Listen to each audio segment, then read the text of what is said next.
Shalom Uvracha.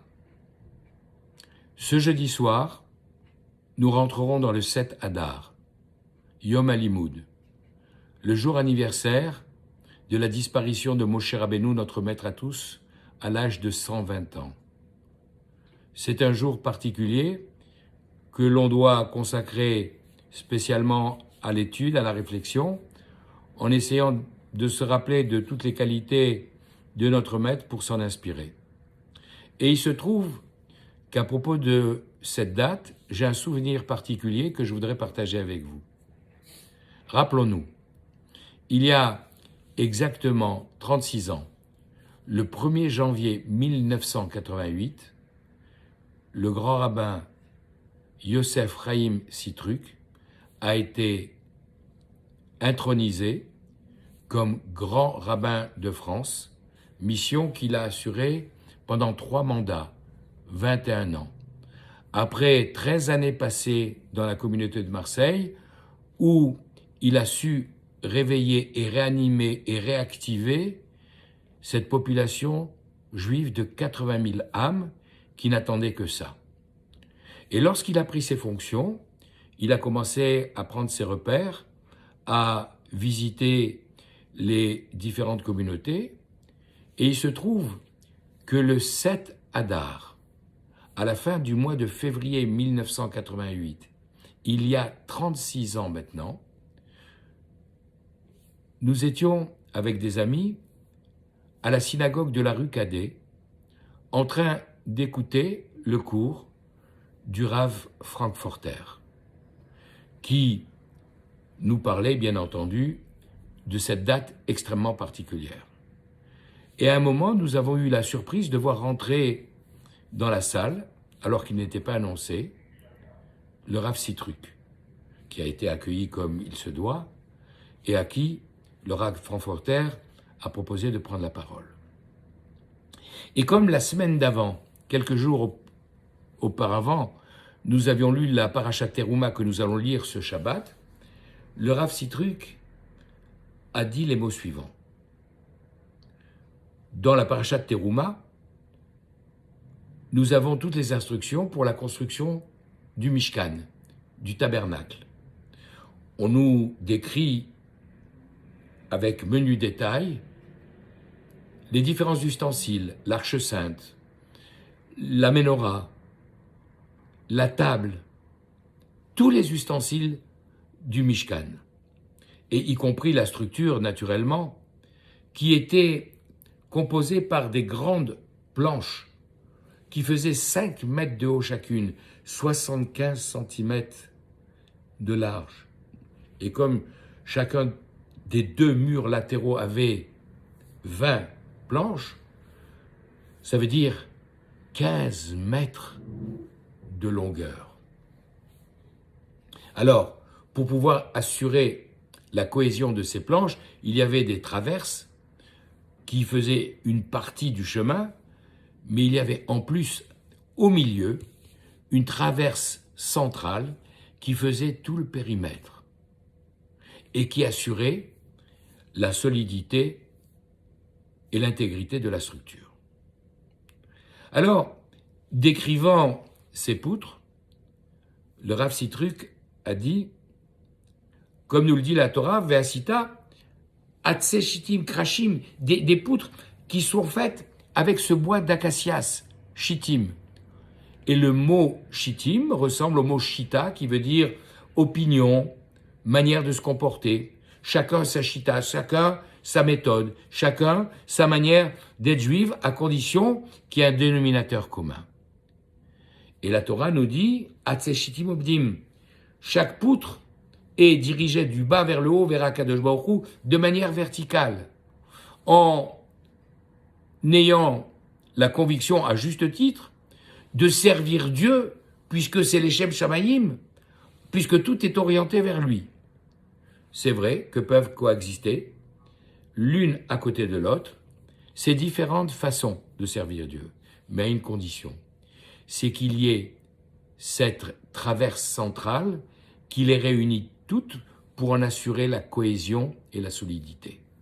Et comme vous l'imaginez, cette traverse centrale, c'est notre Sainte Torah, avec ses enseignements qui nous permettent, que nous soyons des Juifs originaires du Yémen, de Russie, d'Afrique du Nord ou d'ailleurs, d'avoir la même Torah, d'avoir les mêmes commandements à respecter, d'avoir, même si nous avons des airs et des liturgies un petit peu différentes, d'avoir ce dénominateur commun tellement fort et tellement solide.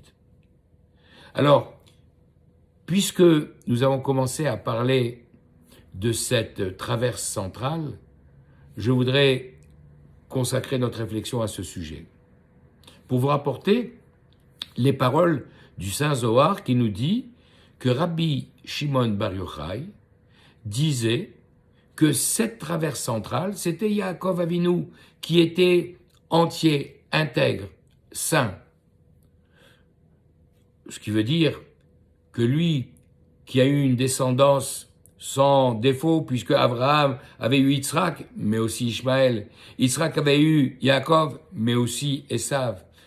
Yaakov, enfin, mitato shelema, son lit, sa descendance est intègre, les 12 fils vont constituer les 12 tribus d'Israël, le peuple juif, dans son intégrité, et ce qui va donner au peuple d'Israël jusqu'à aujourd'hui et la fin des temps. Alors, pour expliquer comment Yaakov peut être cette barre transversale, les commentateurs nous disent en réalité, quand on dit que c'est Yaakov, on parle de son bâton. Son bâton avec lequel il était parti de la maison paternelle. Lorsque, après avoir reçu les bénédictions, son frère Esav a juré de le tuer, sa mère Rivka lui a dit « Va vite te mettre à l'abri chez mon frère Lavan » et elle a justifié ça auprès de son mari Yitzhak en lui disant « Il est temps qu'il prenne femme, il a 63 ans ». Il commence par faire une étape de 14 ans chez Shem et Ever, chez qui pourtant il a étudié, mais là il va apprendre la loi de l'exil, comment se comporter devant les ruses de Lavan. Et lorsqu'il reprend son chemin vers Haran, il se trouve que Eliphaz, son neveu, le fils de Esav, lui court derrière, suivant les ordres de son père, pour le tuer. Et lorsqu'il est face à son oncle, il lui dit « Mais je peux pas. Comment fais-je ? J'ai d'un côté l'ordre de mon père de te tuer, et de l'autre côté de tuer mon oncle. On a été élevés ensemble chez Yitzhak, mon grand-père, ton père. » Alors Yaakov lui dit « Écoute, c'est très simple. Tu peux me dépouiller complètement, puisque nous savons qu'il y a 4 personnes qui sont considérées comme des morts, entre autres celui qui est preuve qu'il n'a plus rien. Alors, prends-moi tout, et tu pourras dire à ton père, il est mort. » Et il le dépouille totalement, en lui laissant son simple bout de bois, un bout de bois qui n'a aucune valeur et qui garde dans la main. C'est la raison pour laquelle, quand enfin il arrivera à Haran à destination, et qui demande aux bergers qui sont auprès du puits, où est Rachel? Tiens, la voilà justement qui arrive avec son troupeau. Lorsqu'il se présente à elle, il se met à pleurer. Et Rachid nous explique parce que il pense que Eliezer, le serviteur de son grand-père Abraham, lorsqu'il est venu au même endroit pour chercher une femme pour Yitzhak, son père, il est venu avec 10 chameaux chargés de présents, de bijoux, d'habits, de toutes sortes de cadeaux. Et lui, il a rien. Il a juste ce bâton. Mais lorsque, 22 ans plus tard, il sera de retour en Israël et qu'il s'apprêtera à rencontrer Esav qu'il redoute, il priera à Kadosh Baruch Hu en disant « Qui bémakli, c'est avec ce bâton que j'ai traversé le Jourdain. Qui bémakli avarti et Yarden azé. » Et Rachid nous explique ce verset de 2 manières en disant « Bon, j'avais plus rien que ce bâton, et comme le dit la suite du verset, j'ai réussi dans les affaires, entre guillemets, d'élevage de troupeaux, et maintenant j'ai tellement de biens que je suis obligé de les diviser en 2 pour le cas où Esav avec ses troupes tombe dessus, qu'il y en ait au moins une partie qui puisse être sauvée. » Et la deuxième explication, c'est que ce bâton-là, il a des propriétés particulières. C'est que quand j'ai frappé le Jourdain avec, les eaux se sont ouvertes et j'ai pu traverser à pied sec. Si on réfléchit un instant, on peut se demander, mais qu'est-ce qu'il avait de si particulier ce bâton? En fait, le bâton, il s'appelle Makel en hébreu, même Kouf Lamed. Et lorsque on y réfléchit bien, lorsque Yaakov a été dépouillé par Eliphaz, qu'il ne lui restait plus rien, il aurait pu dire, mais qu'est-ce que je fais dans cette galère? Pourquoi je m'en vais? Tout ça pour des bénédictions dont je ne sais même pas comment et quand elles vont se réaliser. Pourquoi j'ai écouté ma mère? Il aurait pu tomber dans les bras du désespoir et donc du Yetzer Hara, qu'il aurait détourné de sa mission. Alors qu'est-ce qu'il a fait? Il est parti en s'appuyant sur son bâton. Makel, même Kouf Lamel, comme je l'ai dit tout à l'heure, ce sont les initiales des 3 mots que nous récitons 3 fois par jour à la fin de cette bénédiction de remerciement que nous avons vers la fin du Shmoné Esrei. Quand nous disons Modim Anartular, nous te rendons grâce à toi, Dieu. Dans tout ce texte qui est tellement beau, nous terminons Ki meolam ki vinular, car de tout temps, nous avons placé notre confiance en toi. Matin, midi et soir, nous répétons cette phrase Mi meolam ki vinular, dont les initiales représentent Makel, ce bâton. C'est parce qu'il a, malgré les circonstances tellement dramatiques, continué à avoir confiance en Dieu, en disant « Je n'ai plus qu'un bâton, c'est pas grave, je continue ma route ». Et par cette confiance, cette émouna qu'il va ensuite transmettre à sa descendance, il a mérité, dès le soir même, d'avoir cette vision de l'échelle, avec les anges qui montent et qui descendent, et Akadosh Baruch Hu qui est là-haut, en lui disant « Je te protège, et là où tu iras, j'irai ». Et donc, ce bâton-là, il part, il l'accompagne. Il lui sert d'ailleurs, quand il est chez Lavan, à multiplier sa richesse, quand il le plante dans les abreuvoirs, lorsque les animaux viennent boire, et tout en étant en chaleur, et que les mâles viennent féconder les femelles, devant les bâtons qu'il a entaillés pour avoir la configuration qu'il souhaite, c'est ce même bâton. Ce même bâton qui va transmettre ensuite à ses enfants en leur disant « Quand j'arrive en Égypte avec, gardez-le et transmettez-le au chef d'Israël. » Et c'est comme ça qu'il arrivera entre les mains de Moshe Rabbeinu. Mais là, il changera de nom.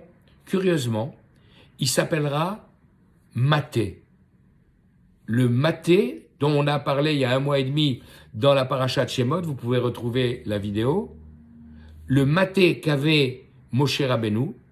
Pourquoi il change de nom? Tout simplement parce que après cette foi qui est la base fondamentale, maintenant, après 210 ans de séjour en Égypte, les enfants d'Israël sont tellement enfoncés dans le 49e degré de Toum'a, d'impureté, qu'il faut les réveiller. Et le bâton, Yaté, doit les détourner, les remettre dans le bon chemin parce qu'ils se sont complètement égarés. C'est ça le bâton. Et donc, avec ce bâton, Dieu lui dit, tu vas faire des miracles. Mazé beyadecha. Qu'est-ce que tu as dans la main? Maté, le bâton. Jette-le. Jette-le par terre. Ça devient un serpent, rappelez-vous. Pour dire, ce bâton, c'est cette confiance que Yaakov avait en moi et que vous devez avoir en moi, quelles que soient les circonstances, aussi dures soient-elles. Et si vous jetez le bâton par terre, si vous abandonnez cette confiance en moi, alors ça redevient le serpent du Yetzer Hara d'origine, le mauvais penchant qui a fait fauter Adam et Ève. Rattrape-le par la queue, nous avions expliqué, en disant, pense qu'un jour à la fin du parcours, tu auras des comptes à rendre. Attrape-le par la queue et tu vas voir qu'il redevient un bâton si tu sais faire tes chouvas et tu auras à nouveau le bâton.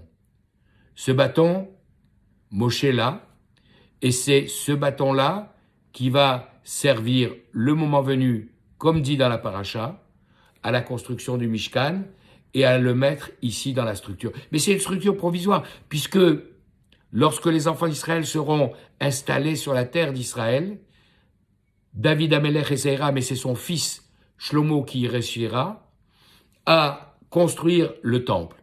Et à ce moment-là, tout ce qui avait été construit par les enfants d'Israël sous la conduite de Moshe dans le désert sera enfoui et mis de côté pour les temps à venir. Et entre autres, ce fameux bâton, il est toujours là, caché, pour être le moment venu remis à celui qu'on attend. Mais complétons par un détail important, un épisode important.